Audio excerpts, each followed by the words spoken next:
हाँ, hello again. तो आज मतलब इसलिए मैं वीडियो नहीं है वाली, बिकॉज कल रात को अराउंड 1:30 बजे मुझे मैसेज आता है एक स्टूडेंट का कि आपने मतलब इतने सारे प्री फेल किए हैं तो आपका मेंस एक बार में कैसे हो गया, मतलब क्या किया आपने ऐसा। तो वही चीज़ के लिए वीडियो है, बिकॉज अभी तो कुछ लोगों का RRBO मेंस भी आ रहा होगा, तो जो भी है। तो बेसिकली बस एक अप्रोच थी मेरी कि कुछ भी करूँगा ना। ये मेरी अप्रोच चेंज हुई है मार्च में, जब कोविड शुरू हुआ था, जब मैंने अपनी प्रिपरेशन को पूरा रीसेट किया था। तो मेरा ये था कि जब कुछ भी करूँगा ना, तो ऐसे करूँगा कि मेरे को उसको मतलब उसके टफ लेवल क्वेश्चंस को अलग से ना करूँ और मेंस की तैयारी अलग से ना करूँ। मैं ऐसा ना हो कि मतलब कि मेरे को ऐसे सेग्रेट नहीं करना कि मेरे को प्री की तैयारी पहले करनी है फिर मेंस की करनी है। कुछ भी करूँगा इस तरह से करूँगा कि सारा मेरा एक ही बार में कवर हो, हर टॉपिक। फॉर एग्जांपल परसेंटेज है, ठीक है, तो अगर मैंने परसेंटेज शुरू किया तो पहले उसका मैंने बेसिक्स जाना कि उसका बेसिक्स क्या है। उसकी मैंने बुक की थी RS अग्रवाल, वहाँ से सिर्फ बेसिक्स क्लियर हो सकते हैं, उससे ज़्यादा नहीं हो सकता उस बुक से। उसके बाद मैंने सर्वेश के वर्मा की थी। अब सर्वेश के वर्मा मैंने सबसे पहले क्यों नहीं की, बिकॉज सर्वेश के वर्मा के जो क्वेश्चन लेवल 1 के हैं ना, वो भी ऐसे हैं कि कहीं अगर आपने सीधा उस पर कूदे तो थोड़ी दिक्कत होगी आपको, क्योंकि थोड़े टफ क्वेश्चन है उसके अंदर लेवल 1 पे भी।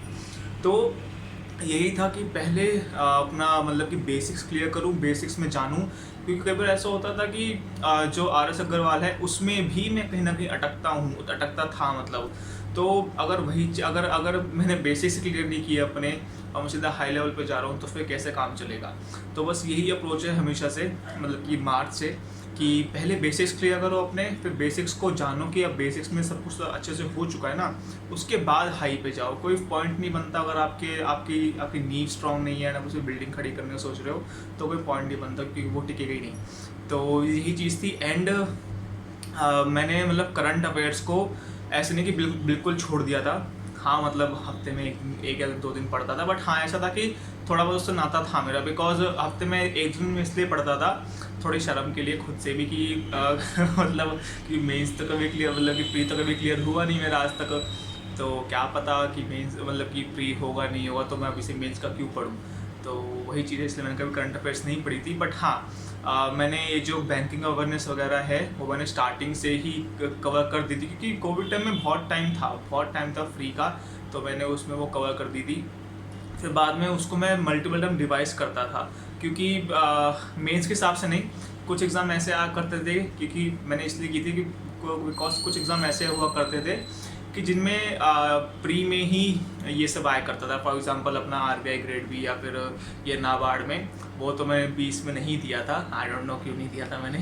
बट जो भी है, मैंने तैयारी इसलिए मैंने शुरू कर दी थी, ठीक है। तो प्लीज़ आप ये चीज़ ध्यान रखना हमेशा कि कभी भी अपनी प्रिपरेशन को ऐसे मत बांटना कि प्री का अभी मैं प्री का कर रहा हूँ, अभी मैं मेंस का कर रहा हूँ। ऐसे करोगे तो फिर प्री के बाद आपके पास नहीं कितने बचे होते हैं, आई गेस हार्डली 1 मंथ। तो 1 मंथ में कहाँ से आप मेंस की तैयारी कर लोगे इसमें से, प्लस आपको उसमें ये करंट अफेयर्स और बैंकिंग अवेयरनेस पढ़ना होगा।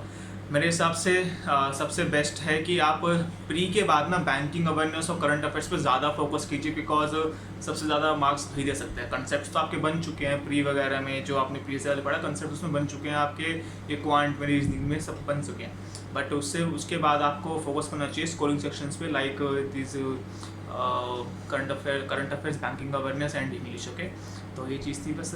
तो कुछ भी चीज़ हो just let me know. Till then bye.